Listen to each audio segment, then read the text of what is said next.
avec Anaïs. Du coup, Anaïs, c'est une collègue à moi qui a fait la formation Elisabeth de Corbigny avec moi. Aujourd'hui, on a décidé de faire du coup une vidéo ensemble. Il y a quelques jours, elle m'a contactée parce qu'elle est en train de créer un livre. Oui. Un livre sur un sujet très passionnant qui va, je pense, servir à beaucoup de cavaliers.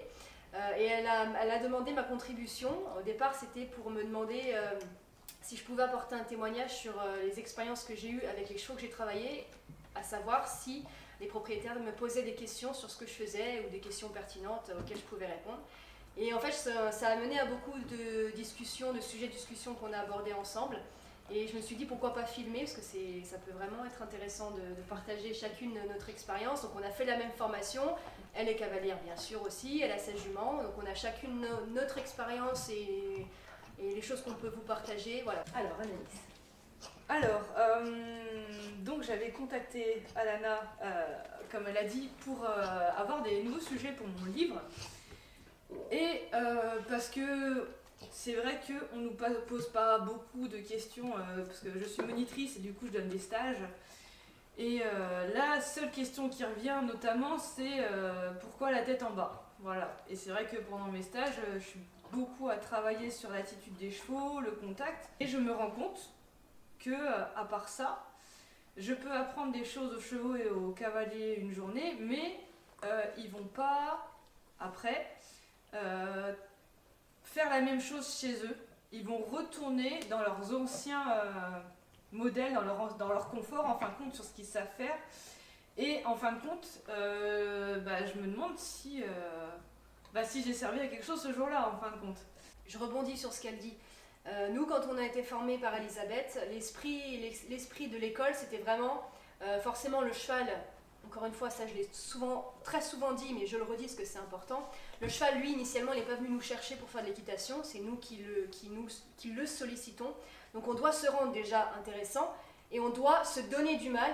C'est ce que Elisabeth dit très souvent. L'humain doit se donner du mal pour permettre au cheval de faire l'équitation dans des meilleures conditions possibles. Donc travailler dans le bon sens, que son physique, mental, émotionnel soit respecté. Et c'est surtout ça, en fait, que je pense que c'est ce que tu es en train de dire. Oui. C'est que là, quand elle fait des stages, elle est menée à devoir faire le constat que les gens, en fait, ont beaucoup de mal à passer ce cap. Et j'en suis venue aussi à dire qu'on est dans une société où, malheureusement, les choses évoluent, elles ne sont plus comme autrefois.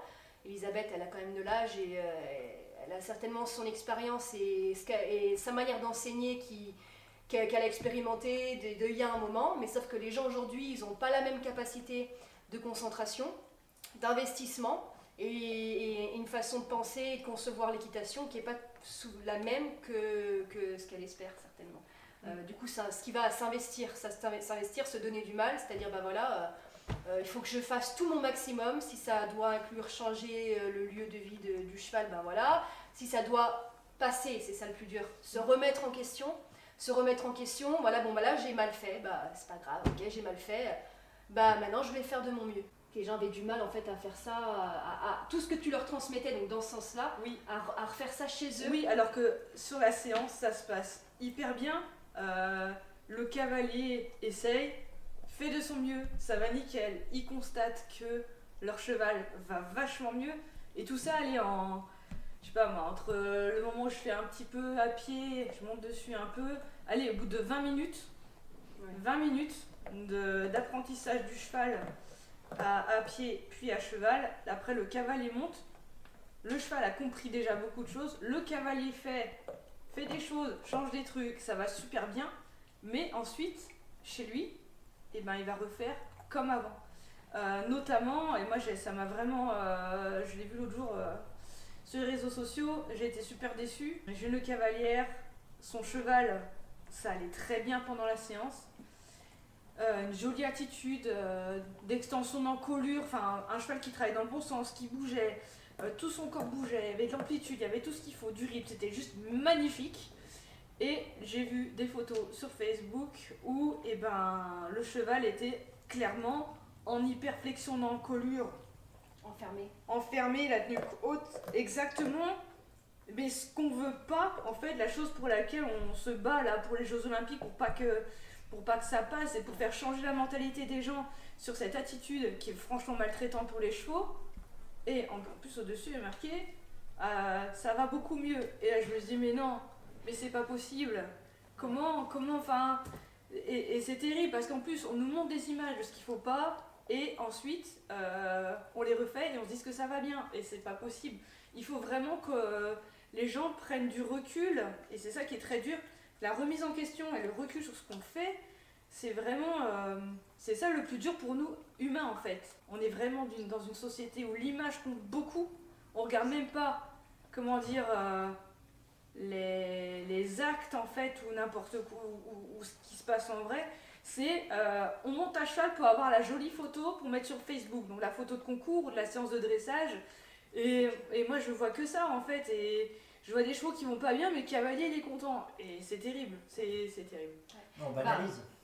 On banalise ça et justement sur ce qu'elle dit on voit énormément donc des gens qui cherchent la meilleure photo à cheval, sans pour autant s'apercevoir du mal-être qui se cache derrière.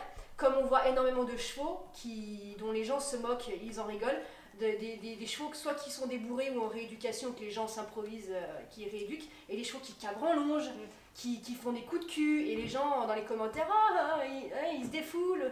Et en fait, c'est comme si qu'en fait, pourtant, dans la société dans laquelle on vit en 2024, les infos sont hyper accessibles sur YouTube, sur Facebook. Il y a plein de pros, plein de gens qui sont un peu éveillés quand même, Elisabeth, nous, qu'on œuvre comme on peut. Et ben, il y a plein de gens qui font passer des infos, l'IFCE, tout ça, il y a quand même des choses qui évoluent. Voilà, exactement. Et ben, c'est marqué quand même. Voilà, ils font des études pour prouver que ce qu'on pensait il y a un temps, c'est plus le cas. Et il y a des choses qui évoluent. Et ben, c'est accessible. N'importe qui maintenant peut savoir ce qui est bien, ce qui est moins bien à faire dans le sens du bien-être du cheval. Et quand on voit encore ce genre de vidéos où voilà, ça reste encore, c'est banalisé, c'est assez incroyable. Et donc c'est ça que tu as pu faire comme constat. Oui. C'est que c'est dur encore dans les mentalités de changer. Ouais, et en fait, le pire dans l'histoire, c'est qu'on n'est pas, je veux dire, c'est pas nous actuellement les défenseurs du bien-être du cheval. Eh bien non, parce qu'en fait, si vous regardez ce qui est écrit Xénophon, ou Lot, ou la Guérinière, ou n'importe qui, Baucher, leur principal objectif c'était que le cheval aille bien pour qu'il apprenne mieux, demander souvent, se contenter de peu, récompenser beaucoup. Des aides légères en équilibre. Voilà, on est tout là-dedans en fait. On est vraiment là-dedans. On est encore tout ce qu'ils nous disent. En fait, l'équitation de nos jours, oui, on veut des prouesses techniques, sauter plus haut, avoir des allures vraiment qui dépotent. Sauf que les chevaux qui ont des allures qui dépotent, qui font du trot allongé, mais le postérieur il suit pas. Toutes ces allures qui sont artificielles en fait ne vont pas dans le sens du cheval du point de vue de l'attitude. En fait, on a une équitation maintenant qui est spectaculaire, clairement, mais qui va pas dans le bien-être du cheval, alors que les anciens, ils faisaient des choses aussi spectaculaires. Le galop à trois jambes, le galop à l'envers, enfin, c'est pas... Voilà. Même un beau piafé, un beau passage, Nuno Oliveira, mais c'était magique. Nuno Oliveira, il était en safe carriage, c'est-à-dire que le cheval, de lui-même, les rênes longues, juste avec l'intention, le cheval piafait. C'est ce qu'on recherche actuellement, toujours. Maintenant, quand on parle de safe carriage en compétition, bah, les cavaliers de dressage pensent que le safe carriage, c'est juste d'étendre un petit peu les rênes comme ça, un tout petit peu, ouvrir les doigts, mais on n'est pas du tout dans le safe carriage. Le cheval, il est tenu, donc on n'est pas là-dedans du tout. Donc le safe carriage, c'est quoi ?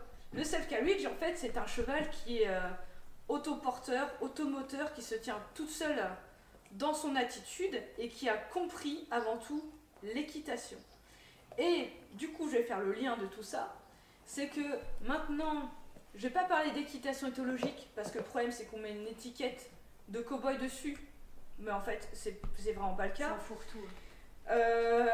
Ce qu'on a en fait dans l'équitation classique d'avant, tous ces jolis airs d'école et tout ça, et ben en fait on peut le faire encore de nos jours avec une équitation qui est mieux traitante, comment dire, avec du self-carriage, du coup un cheval qui comprend ce qu'il fait, qui a conscience de son corps et qui est ok parce qu'il a compris ce qu'il fait, voilà, qui a compris où il met ses pieds, ce qu'il doit faire, ce qu'il doit bouger, ou comment bouger, où mettre sa tête, etc. Et en fait, on peut faire de la très belle équitation avec de l'équitation. Pour moi, clairement, l'équitation, on va dire, éthologique, bon, on va dire que ça, on va l'appeler comme ça, Et ben, c'est la nouvelle équitation, en fin de compte, c'est l'équitation moderne. Parce qu'en fait, avec l'avancée de la science, on a compris comment fonctionnent les apprentissages du cheval, et du coup, on a compris comment on peut faire apprendre au cheval plus vite et mieux quelque chose qu'on voulait déjà depuis le début, en fin de compte, sans passer par des éperons, par des aides lourdes, par de la maltraitance, quoi. Et donc, toutes ces choses qu'on a compris t'ont mené à avoir envie de créer un livre. Oui. Donc, bon. Alors, ce livre, en fait, ça va pas être une méthode d'équitation, parce que je veux pas aller là-dedans, il y en a tellement. C'est juste essayer de faire prendre conscience aux cavaliers de comment ça marche un cheval. Comment on peut lui faire apprendre mieux les choses. Voilà. Je vais pas en dire plus. Pas plus. Je mettrai les coordonnées, enfin les réseaux sociaux d'Anaïs. Et après, pour ceux qui sont intéressés de savoir la création de ce super livre, et ben voilà, n'hésitez pas à aller voir un petit peu ce qu'Anaïs fait déjà en tant que cavalière, enseignante, et ce qu'elle aura décidé de créer. Encore une fois, c'est pour incriminer personne, on est dans le monde dans lequel on vit, et on ne veut pas surtout que les gens se sentent heurtés, mais en même temps, il faut dire ce qui est. Donc moi, de mon expérience à moi, ce que j'ai dit à Anaïs, moi on ne me pose pas de questions. C'est vrai que toutes les vidéos que j'ai fait jusqu'à maintenant, encore une fois, les gens, force est de constater qu'ils sont encore trop dans tout ce qui est matériel. Ils payent la séance, voilà, ils veulent le résultat, ils me contactent, ils disent bah voilà, j'ai ça, ça, ça. Ils ont envie de se sentir dans la bienveillance, ils disent bah voilà, je sais qu'il y a telle ou telle technique, ça ne m'inspire pas de la bienveillance, donc je vais aller voir ailleurs. De la bientraitance, de la bienveillance pour mon cheval. Donc là, bon, a priori, on m'appelle. Et les gens, le problème, c'est qu'ils sont beaucoup encore trop dans le... J'investis tant, ça va me coûter tant, plus que ce qu'il va y avoir comme travail derrière. Je comprends l'aspect financier, hein, ça reste quand même quelque chose d'important, mais bon voilà, donc ils investissent l'argent, mais ils ne me posent pas de questions derrière, donc c'est vrai qu'on ne m'a jamais posé une seule question où on me dit, bah voilà, pourquoi vous avez fait ça? Alors très naturellement, quand je travaille, je meuble toujours en expliquant ce que je fais naturellement, mais ça n'a jamais suscité de questionnement. On est vraiment dans une société où maintenant... les choses font qu'on va dans le sens où on aime bien que ça aille vite, que ce soit rapide. On commande des choses sur Internet, ça arrive tout de suite, on n'a pas besoin de s'investir. On regarde des réels, des trucs sur Internet, il faut que ce soit rapide. Et on voit que l'attention des gens a baissé. Le temps de concentration est quand même beaucoup plus réduit que passé un temps. Hein. Les gens avant, ils étaient beaucoup plus à aller vers la lecture, à apprendre des choses. Je ne suis pas en train de dire que les gens sont débiles, hein. Mais bon, mais en tout cas, ce qui est forcé de constater, il y a des études qui ont été menées sur le sujet, c'est que les gens veulent aller très vite et avoir surtout des contenus qui sont divertissants. Or, les miens ne le sont absolument pas. En général, les gens qui regardent mes vidéos, c'est des gens qui veulent comprendre comment résoudre par différents moyens. Voilà, Anaïs, elle le fait aussi d'une autre manière. On a d'autres collègues qui font autrement. Elisabeth, elle œuvre toute sa vie là-dessus. D'accord, mais du coup, c'est ça le problème. C'est que c'est ce que je disais à Anaïs, c'est super. Je me suis dit, on va filmer parce qu'il y a des choses très intéressantes à partager. Mais je ne pourrais pas parler de questionnement parce que les gens ne me posent pas de questions. Hein. Ça a toujours été là, on ne m'a jamais posé de questions de savoir, voilà. Bah, ils payent un service, mais en fait, voilà, quelquefois, on a l'impression qu'ils sont heurtés. Alors, soit à une sensibilité qu'ils n'auraient pas, hein, à un ego, oui. Ou alors à quelque chose qui se disent oh bah c'est ça, bon bah ok. Mais il n'y a pas le fond du problème. En fait, je pense que vu que c'est pas spectaculaire. On en revient, ouais. Peut-être pourtant, c'est quand même assez incroyable ce qu'on fait. Mais oui, alors moi c'était... Qu'est-ce que c'est que spectaculaire? Ils s'attendent à quoi? Qu'on monte sur le cheval non, mais regarde, et... bah, quelque part, ça résout une problématique qui oui, mais regarde, tu te rappelles, Elisabeth Cohn nous avait raconté qu'ils venaient faire un reportage ou je sais plus quoi sur elle et qu'ils trouvaient pas ça spectaculaire parce que le cheval, il pétait pas en l'air dans tous les sens. C'est vrai. Ils voulaient un cheval sauvage complètement... voilà. Et en fait, pour avoir du spectaculaire, elle a dressé ce cheval pour faire du spectaculaire, pour péter en l'air à la demande. Voilà, mais juste pour la caméra, en fait. Je me souvenais plus de ça. Et oui, ouais, c'est vrai. Et du coup voilà. Incroyable. Et pourquoi ça devrait être spectaculaire? Pourquoi le spectaculaire ce serait pas justement la douceur, le cheval qui comprend tout très vite, qui réfléchit, qui justement le spectaculaire pour moi, parce que ça je l'avais vu en 2008 avec Eric Flacher, un ancien élève de Elisabeth, de faire des débourrages en 3 jours, mais il n'y a pas eu un seul cheval qui a pété en l'air. Et moi j'ai trouvé ça waouh! Et ça allait super vite. En 3 jours il était dessus, il marchait, il trottait juste avec le contact, en fait ça allait tout seul. Et le poulain il avait tout capté quoi, il n'y avait pas de soucis, il est monté dans le van, il a tout fait. Et ouais, ça c'était spectaculaire. Moi je trouve ça beaucoup plus spectaculaire que de voir un... Oui, parce que oui, moi j'ai été stagiaire aussi, donc moi aussi on faisait monter sur les chevaux des bourrées et que tu te faisais balancer. Et oui, parce que c'est les stagiaires qui montaient sur les chevaux. Ouais. Ça les fesses. Et donc du coup voilà, c'était... et après on te dit, bah quand on sait pas monter à cheval, on monte pas à cheval. Merci pour la pédagogie. Voilà, et du coup, voilà, pour moi ça c'est spectaculaire. Un cheval qui comprend l'équitation, qui accepte qu'on lui monte sur son dos et qui dit ok, mais en fait tout ce qu'on avait avant, bah ça m'a pas posé de problème, donc là ça va pas me poser de problème non plus en fait. Ouais.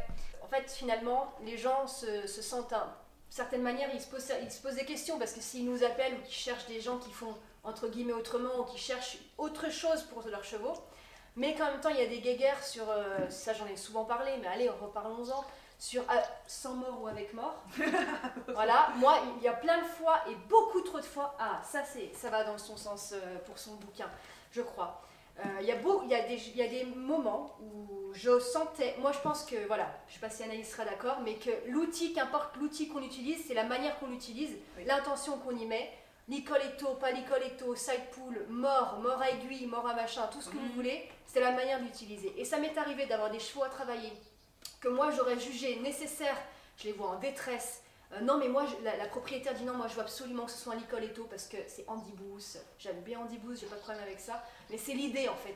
C'est l'idée de se sentir dans la bienveillance parce qu'on correspond à un idéal, ce qui nous semble être l'idéal, donc là c'est Andy Booth, c'était la mode. Donc je fais comme la Sens, je monte en licoletto, mais le cheval il a la gueule en l'air, il va pas bien, il a des problèmes avec sa tête, et ben je me sens.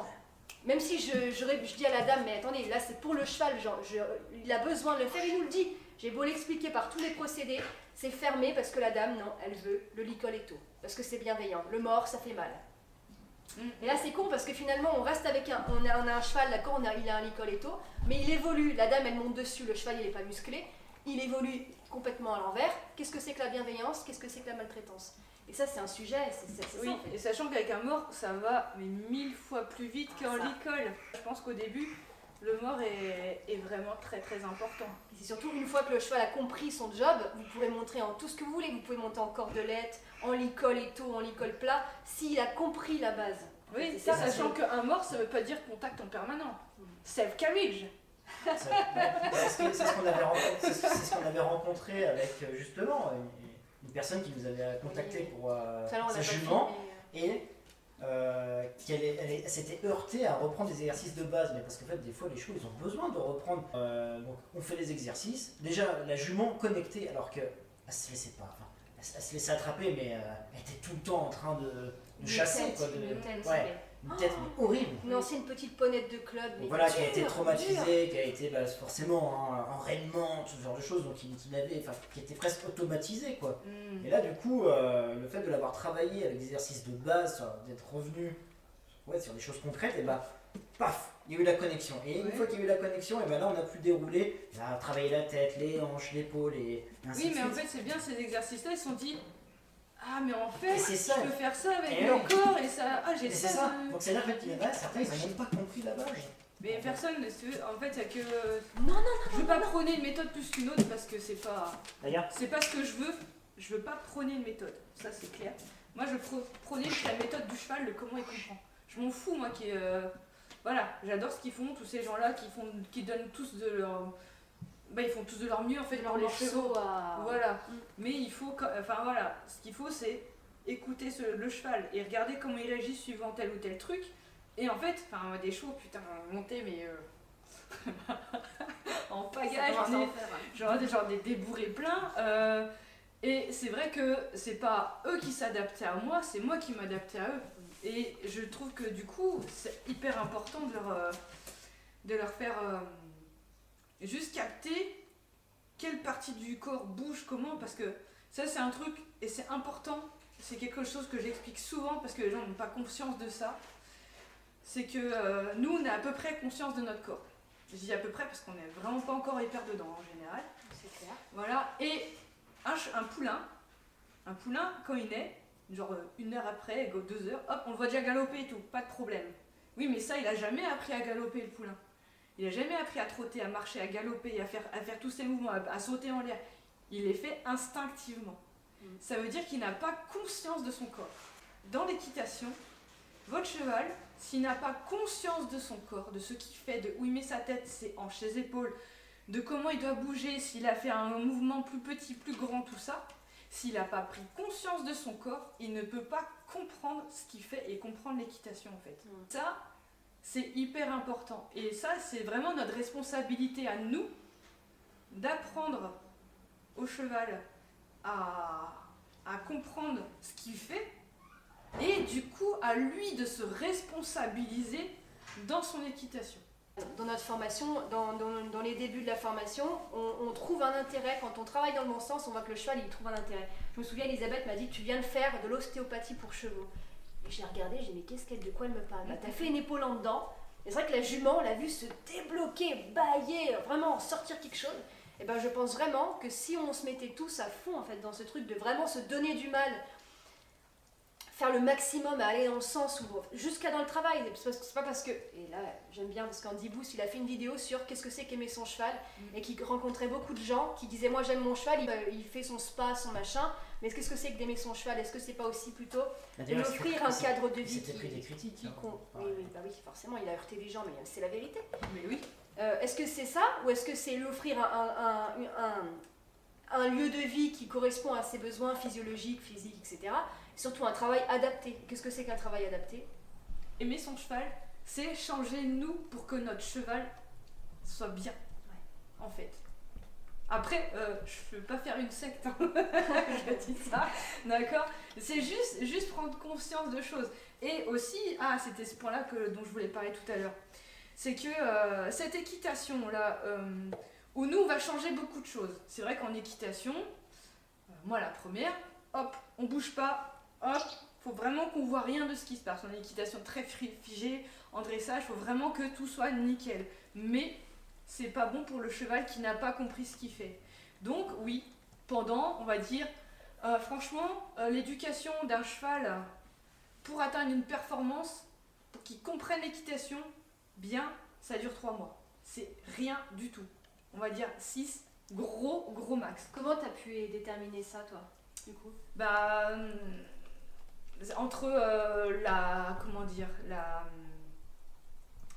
la période, en fait, il y a une période d'apprentissage qui va durer à peu près 1 mois, où on va, du coup, apprendre l'équitation au cheval, donc avec le contact, ensuite on met les jambes, on prépare, en fait on a tout un mois on va dire de préparation du cheval, et ensuite à partir de là, parce que lui, pendant 1 mois vous allez lui faire comprendre l'équitation, lui apprendre son alphabet, et là quand il a pigé, à partir de là, on peut avoir à aller 2-3 mois après, on va dire 6 mois, mais c'est gros max dans... Imaginez, c'est rien 6 mois dans la vie d'un cheval pour qu'il comprenne toute l'équitation et avoir de la perf au bout de tout ça, d'avoir du 3 longé qui envoie comme ça le cheval qui vole, un programme parfait. Voilà, avoir le cheval qui sache garder la même allure en étant, imaginez-le, parce que ça il n'y en a pas beaucoup qui l'ont, ce cheval qui arrive à changer sa tête de position, d'accord, il part en extension au trot, hop, il reste à la même allure,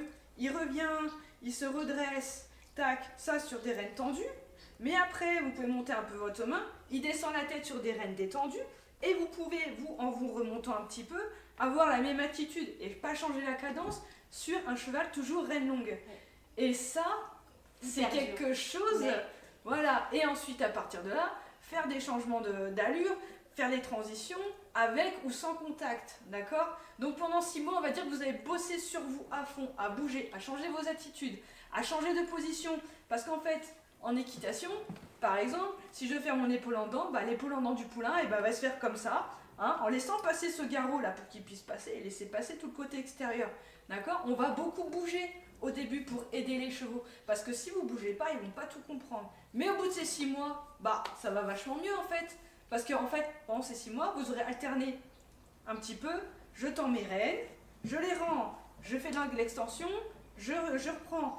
D'accord, vous allez tout alterner pour que votre cheval comprenne bien que le contact, ça va bien, parce que c'est souvent un gros problème de contact. Et vous, au bout de ces 6 mois, c'est bon, vous pouvez faire cavalier normal. Il n'y a pas de problème. Et en plus, vous aurez vachement gagné en tout. Parce que si vous mêlez votre position à de l'intention, ce sera tout parfait en fin de compte. Et là, vous avez la totale, le cheval de vos rêves. Et ça dure 6 mois pour l'avoir. Franchement, c'est pas beaucoup. 6 mois juste pour changer un petit truc et après revenir à la normale, c'est rien du tout, quoi. Ouais, là, je vous laisse faire le calcul de nombre de chevaux qui savent faire tout ça. Combien de chevaux savent faire ça?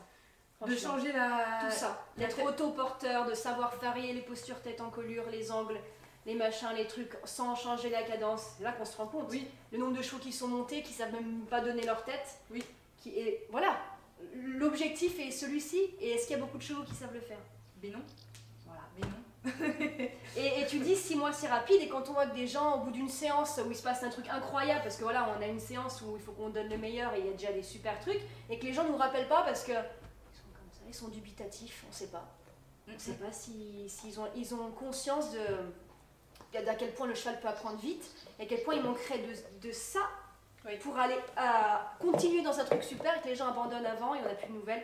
Combien de vidéos j'ai fait où j'ai pas pu finir parce que les gens on ne sait pas pourquoi du jour au lendemain il n'y a plus de nouvelles. Il y a encore du boulot. Oui. Pendant 6 mois, vous faites un gros gribouillage. Ah ouais, il faut oser. Hein. Voilà. Il faut oser. Juste ça pour avoir l'équitation classique derrière de la vraie. Voilà. Oui. Alors, c'est ça l'idée. Parce que moi je suis très équitation classique en fait. Bien sûr, c'est une cavalière classique de base. Et moi aussi. Mais en fait, c'est juste que cette méthode-là qu'on a appris, en plus on n'a pas le droit de dire méthode, mais bon, on va le dire comme ça, c'est une manière, c'est un système d'apprentissage pour arriver à un idéal. Et ben on n'est pas en train de révolutionner l'équitation et inventer une méthode. Disons qu'en fait c'est un moyen pour y arriver et que on n'est pas en train de dire que l'équitation classique c'est de la merde ou quoi que ce soit ou que c'est à bannir. C'est qu'en fait le cheval, dans son apprentissage ou sa rééducation, il passe par ça et qu'après on pourra revenir à l'équitation classique. On n'est pas en train de dire non à l'équitation classique, c'est qu'au départ, pour rééduquer quelque chose, un mauvais apprentissage ou quoi que ce soit, ou pour éduquer un jeune cheval, on passe par des moyens pour qu'après on puisse aller tout doucement, petit à petit, vers l'équitation classique. C'est ça. Exactement. Voilà. Et d'ailleurs, Elisabeth de Corbigny, Piaf avec son cheval, galop rassemblé, tout ça sur des côtes, des descentes, dans son DVD. Voilà. Donc c'est quand même pas rien. Quoi. Donc elle travaille en extérieur aussi, c'est super. Hein. Oui. Parce qu'elle a tout un aménagement avec beaucoup des collines, quoi. Enfin, c'est un aménagement naturel, des dénivelés, son DVD, je sais pas s'il est encore à la vente. Je crois que si. Oui. Le génie du cheval d'Elisabeth, enfin, il y a beaucoup de vidéos sur YouTube. C'est bien, on parle d'elle parce que, je sais pas si toi ça te le fait, personne ne connaît Elisabeth. C'est vrai, hein. Oui. Quand je dis, voilà, Elisabeth, je fais la méthode d'Elisabeth de Corbigny, tout le monde, vous prenez dans toute la France, 4 coins de la France, vous parlez d'Andy Boost, tout le monde le connaît. Et malheureusement, après Elisabeth a son âge et elle n'a pas les mêmes moyens de communication, elle fait beaucoup de tournées, voilà, etc. Je me suis fait former parce que les gens ils aiment bien un peu connaître notre parcours. Donc je le dis, encore une fois, je dis voilà, j'ai été formée par telle personne et Elisabeth de Corbigny, personne connaît beaucoup. Oui, alors que c'est la pionnière d'équitation éthologique en France, c'était la première. Ramener ça des John Lyons. Voilà, ouais, et en fait, c'est la première à faire l'équitation éthologique en France. En France. Après, il y a eu Andy Booth, mais voilà. Et moi, je me souviens, si à l'époque, en 2005-2008, moi c'est là où j'ai connu tout ça. Oui, c'était connu, oui. D'ailleurs, c'est elle qui a fait les livres de savoir éthologique, qui avait à Decathlon. Et bien oui, c'est elle. De se dire ça. Et en fait, non, c'est vrai, je suis d'accord avec toi, il y a des gens, les jeunes ne connaissent pas. Voilà, les jeunes d'un certain âge qui s'intéressaient un peu au... Voilà, mais ceux qui ont 40, 50 ans, s'il y en a qui connaissent, ouais. Si. Mais non, maintenant, la génération de maintenant, ils ne connaissent pas Elisabeth. Et elle l'alimente pas trop, parce que, encore une fois, c'est aussi beaucoup de boulot, ça, à faire. Donc, Elisabeth, elle fait tout elle-même, les DVD, elle fait elle-même aussi. Voilà, hein. Elle a tout fait elle-même. Comme moi, elle fait les montages, elle fait tout. Bon voilà, donc c'est Elisabeth de Corbigny, elle a déjà plein de super vidéos où elle illustre un petit peu tout ce qu'on vient de dire là, on la voit dans sa structure où elle travaille des chevaux. Elle a fait 3 livres aussi. Hein. Elle a fait 3 livres, plus le DVD. Plus celui d'équitation éthologique. Et voilà, donc elle était même dans Cheval Magazine. Oui, Cheval Pratique. Cheval Pratique. Oui, elle a fait un cheval, il y avait un spécial sur le poulain. Voilà, ouais. Donc voilà, comme quoi, c'est quand même une sacrée dame qui mérite d'être reconnue pour tout ce qu'elle a investi pour le cheval. Donc nous, on œuvre aussi de notre manière en tant qu'élève comme on peut, chacune. Mais voilà, c'est important d'en parler parce que c'est grâce à elle aussi qu'on en est là aujourd'hui. Et oui. Voilà. Anaïs est en train de finir un petit peu toute sa préparation pour son bouquin. Je mettrai bien sûr donc, toutes les coordonnées, quand je dis les coordonnées, donc c'est les réseaux sociaux d'Anaïs si vous souhaitez suivre un peu son travail et surtout la parution de ce qu'elle est en train de préparer. Les miens, ils sont toujours dans mes descriptions et sur ma page YouTube si vous souhaitez aller suivre aussi.